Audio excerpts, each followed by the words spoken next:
true anymore because things have gotten so expensive. Like everybody's got to work who can work.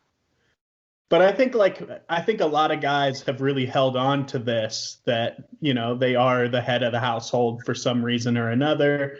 And I think your employment has a lot to do with that. Like I think back to Marty Schottenheimer with Cleveland. And if I'm right, I think he went to the playoffs all 3 seasons. I can't remember. He was with us for more than 3 seasons. Yeah, I thought so too. But he went, so like his first year with us, he went to the playoffs.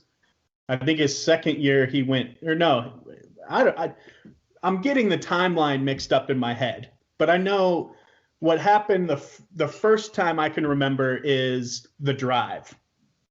Right. Schottenheimer was the coach when the drive happened. He was kicked out, but just a drive away from the Super Bowl, right? And then the next year, I'm so glad I was not a freaking passionate fan during that fucking game. You know what I mean? Like I was too fucking young. Yeah.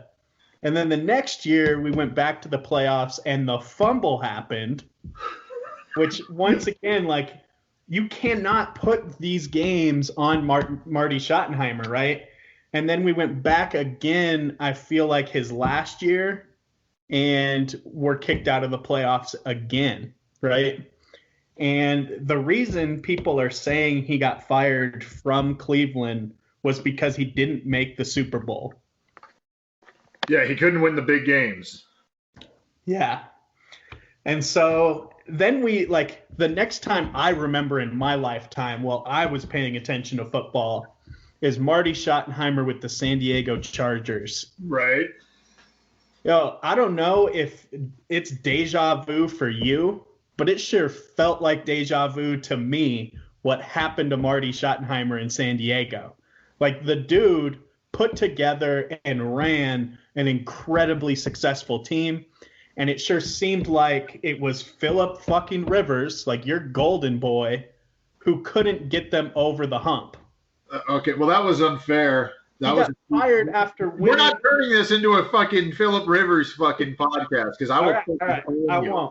I won't. But let me just say, Marty Schottenheimer was fired after winning 14 games for the San Diego Chargers. And we should have hired him back after he was fired, too. I remember I was freaking calling for him, and we fucking hired Eric Mangini. Yeah. Trust me. I remember. Yeah, and so for me, like, reading Marty Schottenheimer's book about his time in the NFL, I think would be extremely interesting. It's something I would pick up and read cover to cover in one day because, that guy has to feel scorned by the NFL. Well, you see, it wasn't just the Chargers. The same thing happened to him with the Kansas City Chiefs before the Chargers, too. And I think he had 1 year where he went 8-8 with the Redskins. I could be wrong on that. I swear I remember that, though. And he got fired after 8-8. An 8-8 with the Washington football team? For his first year? Yeah. For his first year, though. You know what I mean? If the Browns ever hired a coach and we went 8-8 in the first year, dude, I'm fucking building a goddamn monument of him outside of my house. Yeah, I feel like I have. Because when Greg Williams went 7-8-1, I felt like we need to retain this coach more than, drafting a quarterback or getting right, that was the priority. Tackle to. Yeah. So for me, it's Marty Schottenheimer. I think both. That's another good book right there, dude. I want to hear the real story from Greg Williams. Not just on the Browns, but you know what I mean? He's got an interesting fucking career. Yeah. I think he does too. All right. Let's get into the main course here. Yeah, dude. Our main course is we're getting ready for the motherfucking draft. Yeah, how are you getting ready? I'm a psycho, and I do this every year. I always take the draft off. Okay, I am. The last time I worked on an NFL draft was in 2007. I was at your house, and the first round took a good fucking 7 hours to even get through. I had to work that PM, and I figured that was going to get me through the second and third rounds, if you remember back in these days. And we didn't even get through the first round, and I needed your ass to give me a ride to work. and then I'm getting text updates from you about freaking who we got. Ever since then, I said I'm never doing this again. The draft is my favorite part of the NFL. I know for some people it's the games, but for me, it's all about the joy. Because being a Cleveland fan, I've always felt like the regular season is going to disappoint you.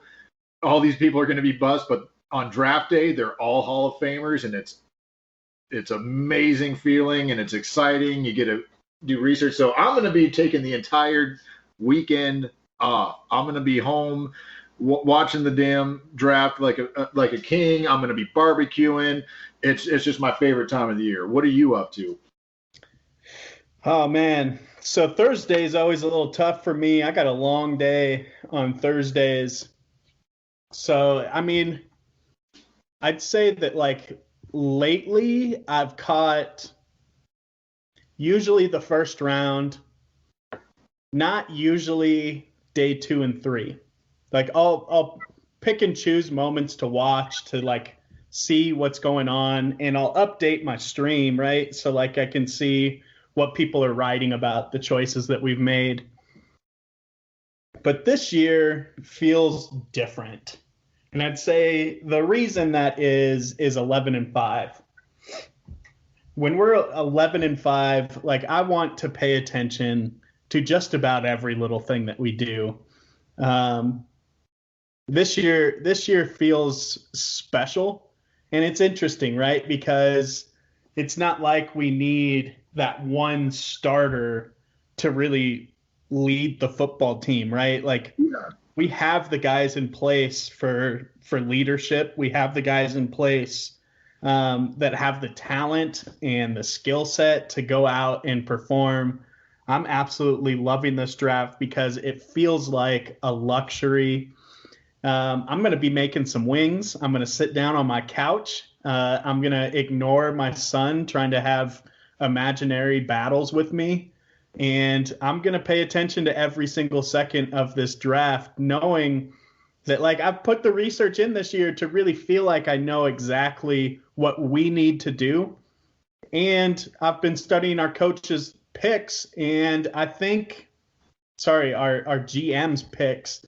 And I feel like I understand where Andrew Berry's going to go in this draft. Like, I feel like what I'm about to share with you, Andrew Berry might just use. So I'm excited to share this with everybody because we got some draft boards. Now, when you say draft boards, what we're actually talking about is like who we think is going to be there and who we think the Browns are going to pick. Correct? That is the plan, man. When you say draft board at first, when you told me we were going to do draft boards at first, I'm thinking, like, what are we doing here? Are we ranking every player like we're in a fucking war room?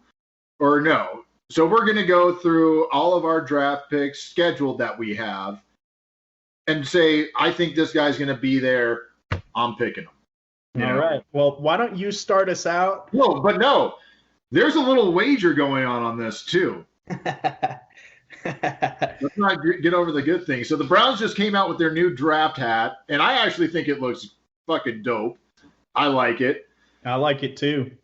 And so hopefully the goal is that one of us is going to actually get at least one person on our list that gets drafted. Well, this is what I was thinking. I was thinking after we put this episode out, follow us on @TownPod. They're on Twitter because we got a Twitter. We're starting to get a little following here. I'm feeling good about it. Yeah, a huge following, a fucking monumental. I think we got 5 followers right now. We were up at fucking a hot 7. And so I think we're going to put 40 downloads on iTunes. So I don't know who fucked up and thought something else, but here, thank you. My wife downloaded the podcast so that she could make fun of me all week. But no. This is what I was thinking. We could throw this episode up on Twitter and we could get some votes going, like whose draft board is more realistic and more better for the Cleveland Browns, and see who wins. And whoever wins that poll is who gets the hat. No. No, no. I'm not doing that. That's a popularity contest because, yeah, no, we're not doing that. That's a horrible idea. You know that my draft board's better. You know that people are Yeah, going but to. you're just a pipe dream. Your draft board. Okay, let's just. So, anyways, the way it's going down is the way it was proposed to me, or I'd have never agreed to this in the first place. Is whoever gets the most players drafted in the spots that they predicted, and hopefully one of us gets at least one right, because I don't, you know what I mean? The draft is so unpredictable. The loser has to buy the winner a hat. Yeah. So now, who's starting here? So let's go back and forth. Your turn for the first and second and third. Well, let's just go back and forth through each pick, right? And why don't you start us out by giving us a little backdrop on your first round? So my first round pick, number one, he's not the best player in this draft. Okay, he's not the guy I have ranked as like my best player. He's my favorite player in this draft just because I think he's a fucking just a complete freak. And I'm going to say pick 26, I think he's going to be there. And I think he fills a major need. And I think he actually is so versatile, he could fill a couple holes. And I'm going with Zaven motherfucking Collins, linebacker from Tulsa. The dude stands about 6'4", 250, runs a 4.6. He can drop in coverage. He can freaking help on the run game. He could rush the passer. And with his size and his speed combination, I'm convinced we could throw this guy on the D-line as well. I know he's got his weaknesses. One of his biggest weaknesses, which I hate it when they do this, is the fact he played for a small school. When this dude was a senior, he was 6'2", 190 pounds. Talk about a fucking growth spurt, all right? So it's not his fault. He had no scholarship offers to any top schools. How is it his fault that we're going to punish this guy because the recruiting system failed him and he grew into his body later in life? I think the potential on this guy is great. I think if you paired him with Jacob Phillips and I can't even remember the name of the other guy that you like so much. And I mean this is disrespect. Walker. Yes, Walker. The 1-year rental. He's a good guy. I'm happy we got him. And he's a good captain. But he's a good captain. He's a good coach on the field for the real guys. And he's talking about my guy. But we can still go three linebackers. Let's not act like that's never going to happen. And this guy's a 3-down linebacker. And I think he fits everything that we need. And that's where I'm going with pick number 26. Thoughts? Well, Zaven Collins, man, I like the kid. I think he does fill a need. I love the versatility because I do think that he could put his hand down in the dirt and also cover. I think his weaknesses is basically coverage.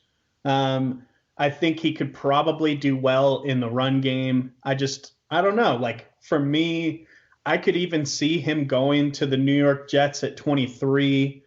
And so I don't know. Like for me, it's not that I don't like the pick. I like the pick. I just don't know if that's where Andrew Berry's going to go, knowing that edge rusher, really traditional edge rusher, is what we need. We need somebody that's at least this first year going to spell guys like Miles and Tack, or even start at that other edge position, that second edge position, opposite of Myles Garrett. I don't know how I feel about it. What I like about your pick is that you let the draft come to you. I think there's a highly likely that Collins is there at 26. And so I'm not going to knock you too much on this one, even though I just don't see us picking a linebacker in the first round. I don't. I think that It's fair. It's totally fair. I think that there's linebacker talent that fits more, I guess, like